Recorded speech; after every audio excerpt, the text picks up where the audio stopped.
Halika, halika dito. Yan. Nakita niyo yan? Oh, meron na po siyang orange yung ano niya. Yan, dito yung kita niya. Oh, di ba? Yabang, oh. Oh. Ayan, ang yabang, yabang. Yan. Saan naman yung bilog? Kagaya po nito. Ayan, oh, bilugan. Diba? Ito bilugan si Perfect. Perfecta. Ayun, nalagasan na siya ng isa. Ayan, oh.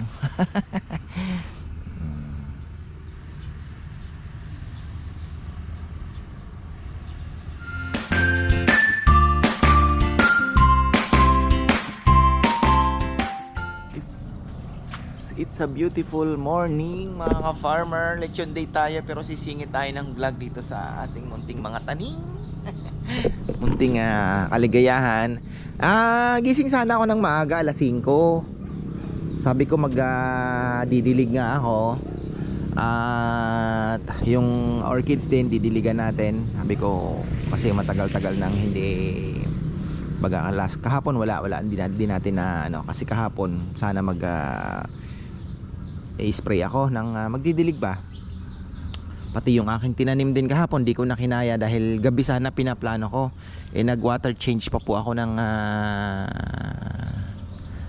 aking aquarium. Napakaganda na ng aking pakita ko na ba? Silip kaya natin mga farmer.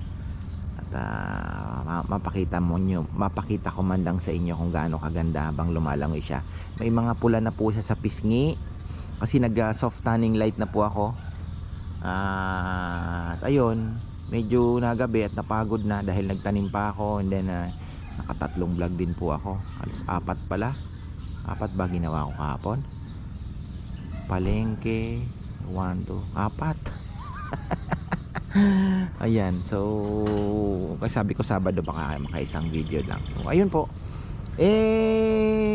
Sabi ko bukas na lang alas 5.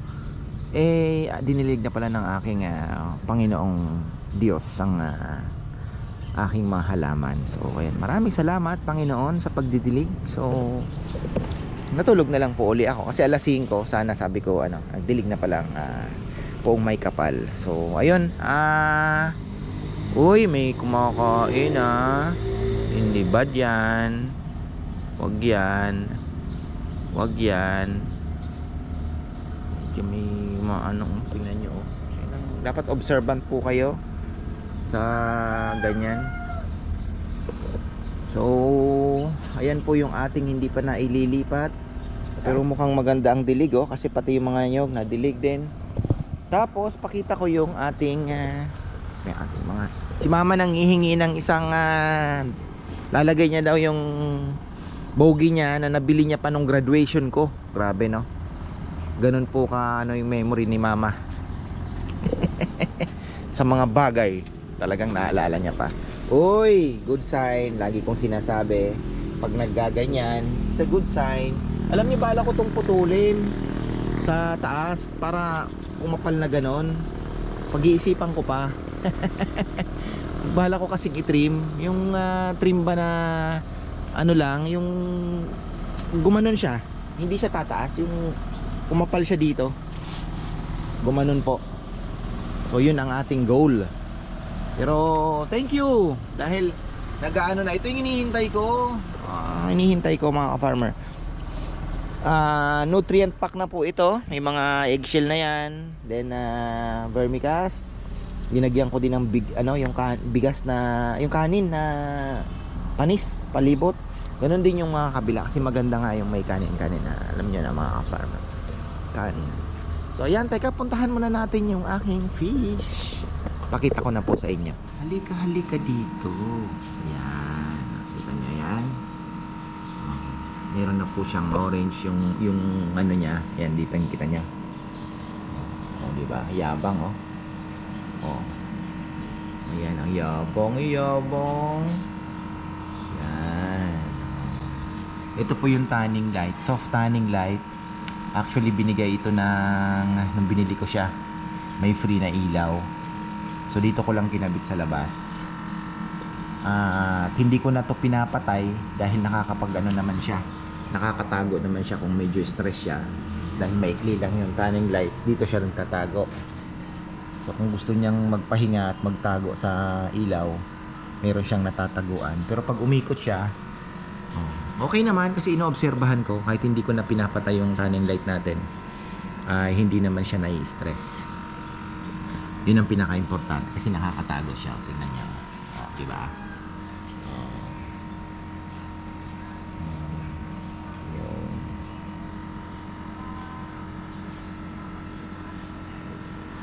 Tingnan nyo, kakalinis ko lang, may mga droppings na. At ito yung kanyang kabady rito. Ayan, si Yellow Flagtail. Yan po ang aking tagalinis ng salamin.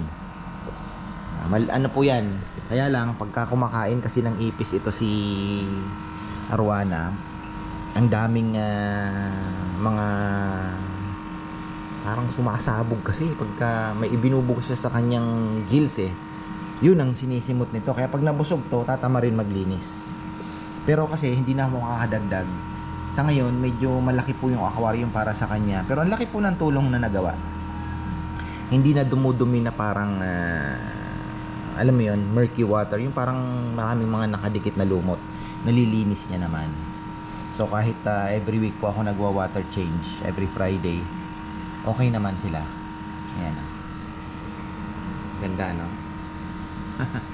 Sarap mag-relax mga ka-farmer. Paano pagka medyo gabi na tapos papatayin mo yung madilim na tapos nakikita mo siya, ito na lang ang maliwanag, napakaganda. So ayan po yung ating arwana. 2 minutes din pala tayo. Ito kasi lumalaki ng halos 12 inches daw. Lumalaki siya. So hindi na, tama na po silang dalawa lang.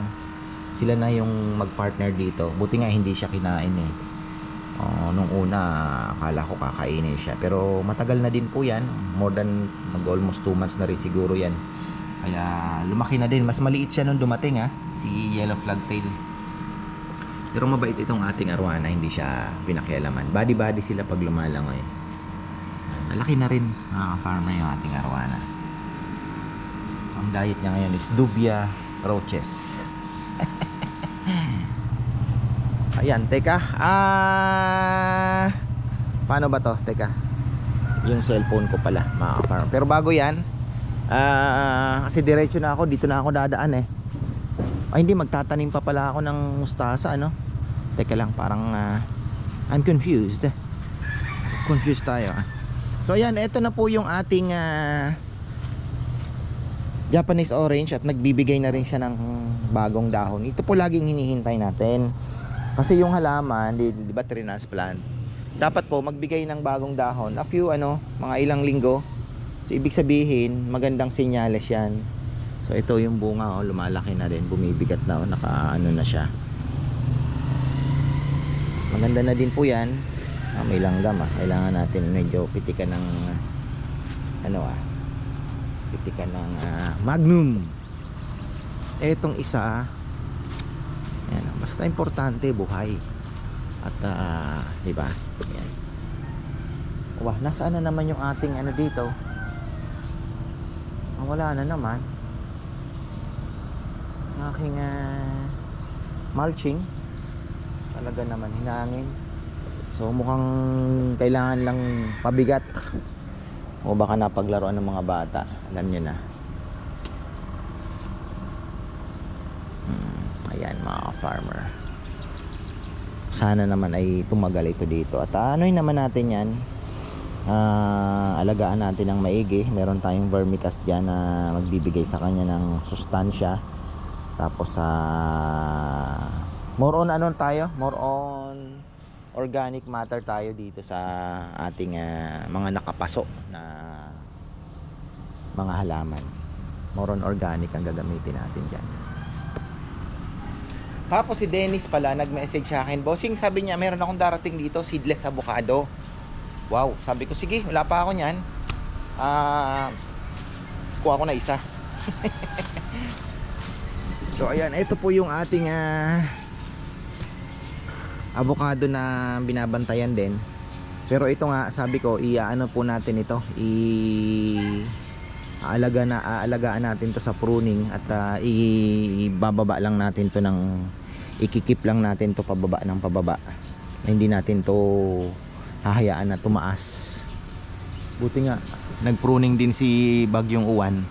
Matagal ko nang pinapaputol kay Konggong ito kasi sabi ko na natatakpan. Si Uwan na ang nagpruning. Ayan.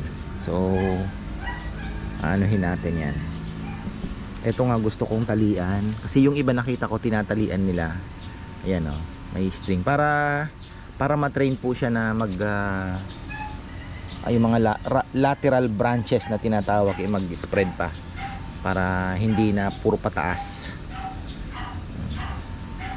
Pero lumaki na po yung kanyang puno oh. Lumaki na. Hindi ko alam kung totoong grafted ito kasi wala akong nakitang dugtong. Parang ang style nila, linalagyan nila ng parang tali lang na ano para magmukhang grafted ba. Alam niyo naman, maraming trick. Pero sa marunong mga ka-farmer ay hindi nila mailulusot yun. Kasi ang tunay na grafted, makikita ninyo may letter V dyan. May V. Minsan tali lang na ano para lang humigpit ba at magmukhang grafted. Ibang ginagawa nila. Pero air layered lang siya, paugat lang. Lalo na yung mga nakadrum na malalaki. Yung mga nakadrum na malalaki. Pero okay naman yun. Pero hindi siya grafted talaga. Ang kaibahan po kasi ng grafted is mayroong primary roots tinatawag. Yung talagang ang ugat niya pang puno. Iba po kasi yung ugat ng pinasanga lang. Maliliit lang yung ugat na yun. So sa pagsipsip ng nutrients, syempre unang-una mahina din, diba? Yung iba nga naglalagay double root stock pa triple root stock para mas yung nutrients ng absorption ng halaman mas mabilis. Ang galing ngayon, napaka high-tech na po. Mayroon ngayon enarching. Nakasabit yung sa langka ginagawa nila. Nakasabit po sa puno. Doon na sila nagga-graft pero ikinakabit nila yung rootstock doon sa sanga na nakakabit pa doon sa mismo sa puno. Hindi nila pinuputol. Kasi yung grafting puputulin po nila. Kunyari ito sayon, puputulin nila, idudugtong nila, tapos babalutan, hihintayin nilang mabuhay. Ang ginagawa ng enarching naman, kunyari ito yung sayon na napili nila, tapos yung rootstock na tinatawag, yung pinatubo nilang sa buto, kunyari langka na ganyan nakataas, siguro mga 2 dangkal o 1 dangkal na, sabi mo na mga 2 dangkal, puputulin po nila yon, idudugsong na nila yon sa hindi pa pala puputulin, pag didikitin lang, pag parang ididikit lang nila, basta hindi pa po nila pinuputol yung sayon. Ganun ang ginagawa nila. So mas maganda kasi mas mabilis daw po compare doon sa grafted. Pero at the end of the day,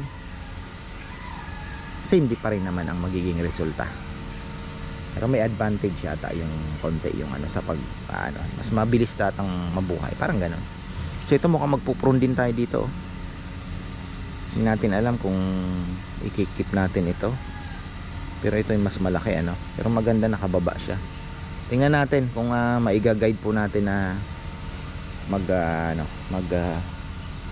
gumanon, mag-spread. Maganda naman tong avocadong to kahit hindi natin alam kung anong variety. Kasi nung sinabi niya Hass daw po yan, pero ako naman paano naging Hass ito, di ba?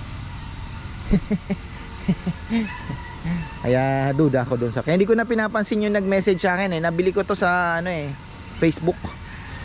Nag-message sa akin, sir may delivery ka, baka gusto mo. Bukod sa overpriced, syempre baka mamaya kinuha niya din lang. So sabi naghahanap ka ng aso, Hass yan, diba? Parang ganun. Hindi talaga legit. Buti na lang si Dennis, meron tayo. Tsaka MHS, madalawin po natin yon, MHS farm. Kaya lang sabi ko kay Bebe, pahinga muna tayo ng konti dahil nabagyo sila. Hintayin muna natin silang makarecover at makapag-ayos-ayos po ng kanilang farm.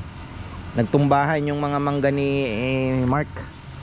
Ayun, mamaya ikutan natin yung papunta na tayo dito. Ikutan natin yung mga papaya dito sa kabilang side. Nagka-grass cutter pala si Brotherhood. mga papaya natin. At ayun, ikutan natin mga farmer, mga papaya natin dito. Tapos nag-spray na din po kami ng ano kahapon. Inikutan ko ulit pabalik. Doon ako nagumpisa, Magnum. Ang dilim na, natapos ako, puro kagat ako ng lamok. Sinusundan ako ng lamok. Wala, ganun talaga. Sanay naman tayo sa ganun. Dati inaabot ako ng dilim dito eh, nung naandun pa kay mama. Uuwi ako, sabi ni Bebe, ba't ngayon ka lang? Ako, tinapos ko lang yung pagdidilig. Paliparin muna natin yung ating mga Iron Eagle Jet Fighters kung tawagin. Ayan, di pa nakakapaglinis ng lock. Mga jet fighters natin na gaganda. Farm yung ating kalapate. Hindi pa lang nasusubukan, pero lintik ang mga tindig, ang gaganda. Oh, yun lang, wag yun, bikangkang yun. Pero ang ganda ng kulay noon. Actually, anak po yan ng ano eh. Nino bang anak to? George Cartos ata ito. Hindi ko na inaawa naman ako. Hindi mo naman ilalaban niya, wala nang singsing, pero let it be, di ba? Kaya na lang natin siya. Oh, nagro-ronda din yun. Kahit ganun yun. Ito, magaling yan. Oy, oy, oy. Yan, sinasabi ko. Nandito kayo lahat. Labas muna. Sige na, sige na. Ronda muna kayo. Huwag kayo tatamad-tamad. Hoy, hoy. Mga kalapati natin na to. Doon na, labas na. Go, go, go. Sige na. Kayong papasok naman kaagad eh. Tatamad-tamad. Talagang yun, alam niyo yung kwento noon na ano yung nadali ng pusa nung kasagsagan po ng ano. Napila yan eh. Pero ang lakas lumipad yan ngayon. Napila yan. Nawakwak yung kanyang hitaan. Buti na naka-recover. Oh, hindi naubos yung pagkain. Sobra ata yung binigay ko sa inyo kahapon.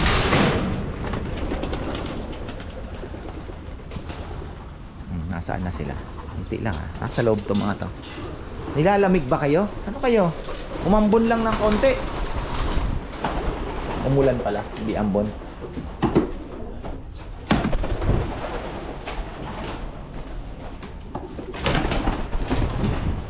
Ayan, lumipad.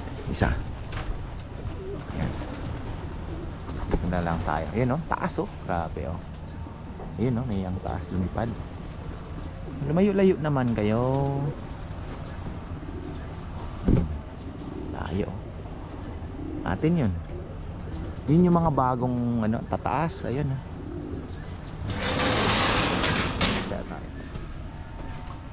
Akyatin natin at makita natin. Farmer yun. Wow. Promising ang grabe ayun oh. Mayroon pang nasa ang taas ng lipad na. Tayog ang lipad ng saranggola. Yung mga tamad-tamad. Wow.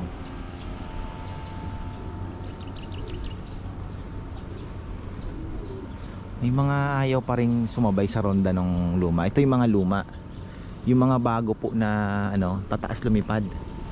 Ayun oh. Nagkakanya-kanya sila. Tagal nang rumoronda niyan pero hindi sila nabubuo. Mas mataas yung lipad ng mga bago. Ito yung mga old timers natin, mga old birds natin. Ayan oh. Dito lang yan. Pero pag linayo mo yan, masasanay din silang lalayo. Ayan. Mas mga matitibay sa liparan yung mga bata. Hay, ayan, ikot na tayo at almost 8 o'clock na pala. Ayan. Routine, di ba? Ikot ng kaunti. Mamaya na ako magpapakain kasi may mga tubig naman yan na. Pinalitan ko na yung mga tubig niyan. Kahapon may nakita ako, nag-spray si Kongkong ng Magnum nga. Kaya lang nalobat hanggang doon lang sa, hindi ko alam kung saan siya inabot, kaya inulit ko na lang. Nakita ko medyo mabigat pa ako yung knapsack. Baka hindi niya napuruhan ng maigi. Kaya ayun. Sana wag kayong magtampo ha. Alam niyo naman ginagawa ko yun. Ginawa ko yung pag-prune sa inyo dahil mahal ko kayo. Medyo masakit pero at least, 'di ba? walang na salanta. At ito ay ano to, medyo nasunog ng kaunti ah. Ayan po si ano, Chuchoy. Hoy, tamang-tama ang size niya. I love it. Yung mga ano natin oh, diba? Ito ang lalaki, men. Atsambahan ko to ah. Ito, ano kaya? Kanino kaya mapupunta ito? Sa amin ba? Kay mama? O sa isang maswerteng ano, maswerte nating bisita? Ay, ayan. Ako naman po ay nagtatanim, di ba? Alam nyo naman, it's not only for me. Ayan, ito grabe oh. Pero binanatan ko yan ng, grabe po ngayon ang kalaban namin, kaya kailangan ay madisiplina namin ang sarili namin. Every week kailangan po namin ng mag-spray para maibalik natin yung sigla ng dahon ng ating mga niyog. Kasi talaga ngayon, buwisit ano? Ano nangyayari sa inyo? Bakit may mga pantal kayo? Siguro yung dagta. Baka yung dagta yan ano? Medyo nasaktan din talaga yung ating mga papaya. Pero wala tayong magagawa. Kailangan po yan dahil visit ano, tingnan niyo mga kumakain. Pero kahapon nag-spray si Kongkong. Alam mo yung may nakita ko dun sa court, naghihingalo na beetle, lumipad. Nalason na yun, papatay na. Inapakan ko pa, di na double dead siya. Visit siya. Bakit paborito nyo ang nyog? Ayan o. Ginawa na po namin lahat, buhangin, Puradan. Iba pa rin talaga yung may lason. Pero naglalagay din kami ng Puradan. Pero tingnan nyo, may Puradan yan na tinitira pa rin nila. Parang hindi din ganun ka-effective. Buhangin naglalagay din po kami. Grabe ano, tingnan nyo. Pero ganun pa man, basta wag lang mamamatay. Wag lang mamamatay. Bisitahin natin yung ating perfect tree, papaya tree. Nadaanan ko kahapon, sabi ko wow. Kaya lang hindi siya yung ano. Pero doon meron naman tayong mga ano, 'di ba? Yung mga bakla natin na tinatawag yung mga pahaba. Dalawang klase. Na-discuss ko na yan eh. Dalawang klaseng Red Lady, no? May pahaba, mayroong pabilog, pero Red Lady pa rin po 'yun. Huwag kayong magtaka, meron pa rin mga suso. Huwag kayong magtaka dahil bakit Red Lady magkaiba? Parehas po Red Lady yan. Yun nga lang, yun po yung tinatawag nilang bakla yung isa, at yung isa naman ay yung bilog. Kagaya po nito, ayan o, bilugan. Diba? Ito bilugan, si Perfecta. Ayun, nalagasan na siya ng isa. Ayan o. Sipin nyo yan, makakapagpaganito tayo. Wow. So ibig sabihin, maganda din mag-umpisa ng papaya, magpa-plant ka sa unang ano pa lang, early May, yung unang bagsak pa lang po ng thunderstorm. Pag nabasa na yung lupa o summertime, pwede rin ano. Basta didiligan nyo. Kahit summertime naman kayo mag-umpisa, basta didiligan po ninyo.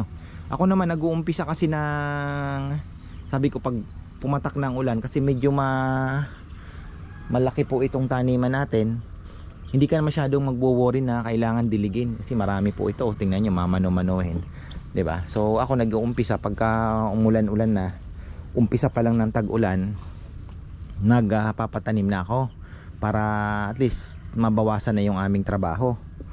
O abo-abono na lang, tapos magdidilig ka na lang pagka alam mong 1 week nang hindi umuulan na, 'di ba? Tingnan mo yung lupa, medyo saka namin didiligin. Pero malaking tulong yung tag-ulan. Ngayon, ang problema po sa tag-ulan, haabutin kayo ng tagbagyo. Kagaya po ngayon ay na-survive natin si Uwan. So ilang bagyo din po ang inilaga namin. So ganito ang diskarte ko. Pwede nyo pong sundin. Kasi talagang hindi naman mamamatay yung papaya. Kakalbuhin nyo lang ng konti, lalo na't kung alam ninyong medyo malakas po yung bagyong dadaan. 'Di ba? So ganun po ang gawin ninyo. Tingnan niyo, wala naman pong casualty, walang natumba, 'di ba? 'Yun oh. Pero hindi ko alam kasi parang nagkaroon ng milagro, mga ka-farmer. Hindi naman kami talaga tinamaan nung malakas po na hagupit dito. Kasi nung kasagsagan ng signal number 4, inihintay ko din kasi sabi 8 o'clock to 3 AM. Yun na yung critical kasi talagang grabe po yung mga alert mga nila updates. Wala, as in parang walang bagyo, napakatahimik, parang ganito. Tapos may ambon lang. Imagine niyo po ito, padilimin nyo lang, tapos may ambon. Ganun po yung nangyari. Ang dami red tilapia, ayun oh. Ganun po yung nangyari. Tapos kinabukasan, mas maulan, mas may hangin. Doon po yung matinding hangin na yon, yung nung tapos na yung bagyo. May natumba pang ang sanga, may nabali pang sanga. So ayan, nakaikot na po tayo mga ka-farmer. Ayan oh. So ayun yung mga red tilapia natin na andito. Nag-oxygen sila, maga pa kasi. Ay, salamat. Salamat talaga at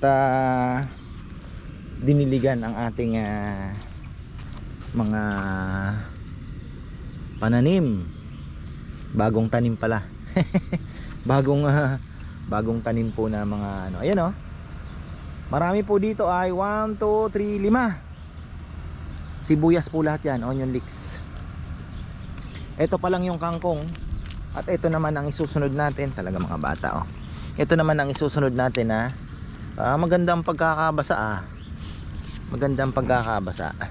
Ito naman yung isusunod nating mustasa, syempre favorite. Baka hindi na ako magpechay. Pwede din, pero di kasi favorite ang pechay. Mas gusto ko mustasa mga farmer. Ewan ko sa inyo. Medyo mapait siya sa inyo.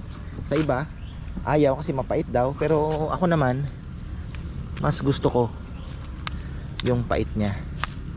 Mas gusto ko yung pait. Ay, may vermicast na po ito. So tingnan natin ang kaibahan. Pero itatop dress ko pa rin po ng vermicast yan. Pipitikan. Ito nga ayusin ko. Tatanggalin ko yung mga damo. Talagyan natin ng vermicast paikot. At bala ko i-mulching ng plastic mulching. Meron naman ako nabili doon. Hindi ko lang masikaso. Grabe no. Busy ba? Pero sige ko suwain natin yan. Kasi pag actually mas mapapakinabangan mo yung plastic mulching para sa akin tag-init. Alam niyo kung bakit? Pag naka-mulching po, yung nakabalot, yung palibot, may takip ang inyong puno. Tapos diligan ninyo ng maganda. Kahit after a week nyo na bisitahin uli, kahit mainit. Ibig sabihin po yung hindi basta-basta matutuyo agad yung paligid ng puno ninyo kasi meron siyang mulching na nakikip yung evaporation. So yung araw hindi masyado makapenetrate. Basa pa rin po yung niya. Yun ang advantage nun. Ako para sa akin mas siya sa tag-init, mas mapakinabangan ninyo. Yun yung aking observation lalo na sa pagdidilig po kung medyo ayaw nyo nang wala kayong time na magdilig ng mayat maya pagka tag-init mag-mulching po kayo, maipapayo ko.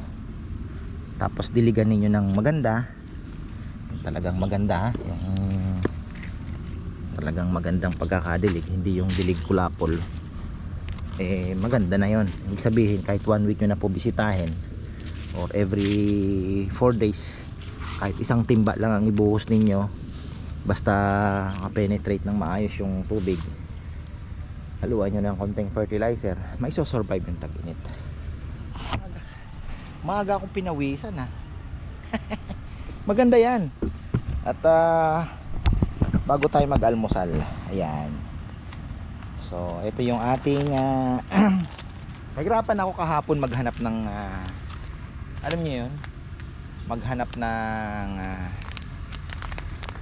buto. Binago nila yung pwesto. Ito hopefully ay mag-germinate pa kasi medyo matagal-tagal na rin po mga ka-farmer, di ba? So hopefully mag-germinate po ito at ayan, mustasa.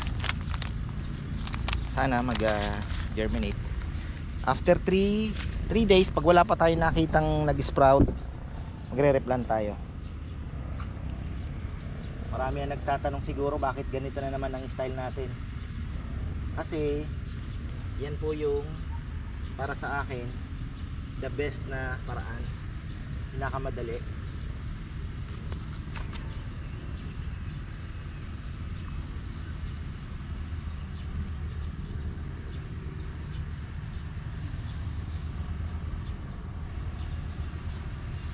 Pinakamadaling paraan kasi pagka tumubo na yan, iaano na lang natin, direct planting po tayo. Lalo na ngayong summer, papasok ng tag-init, amihan, pero kumbaga less na po yung ulan at minsan talagang mainit na mainit. Hindi na po advisable yung replanting. Ang natutuyo lang. Yan, okay na tayo farmer kapag tanim na tayo ng mustasa.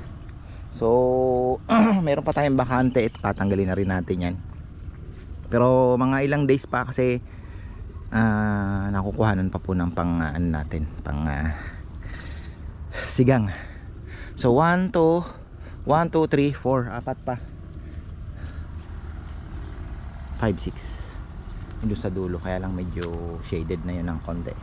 Tingnan natin kung ano ang pwedeng ilagay doon. Pero yun nga, sabi ko mostly onion leeks po ang itatanim natin. Kangkong maliit lang ano, pero tingnan natin kasi pwede naman natin, kung masipag lang talaga ako, pagkabunot po natin magtatanim ka na uli. So ang magiging ano niyan is hindi magpapantay-pantay pero continuous supply, ganun na lang. Tapos sa radish siguro and bok choy farmer. So ayan, tapos the rest puro onion leeks na. So ayan, hanggang dito na lang po at ako'y pupunta na sa aking main trabaho ngayong araw na to, Saturday. Another hope. Di ba? Ganun naman tayo, one weekend at a time. So ayan, marami pong salamat at happy papaya. Magandang buhay. Ayan oh, ang papaya natin. Liliit ano, medyo hindi ko po alam kung anong pwede natin gawin dito, pero ayan, lagyan natin to ng vermicast, sabugan natin mga 2 sako, and then maglagay din tayo ng inorganic fertilizer.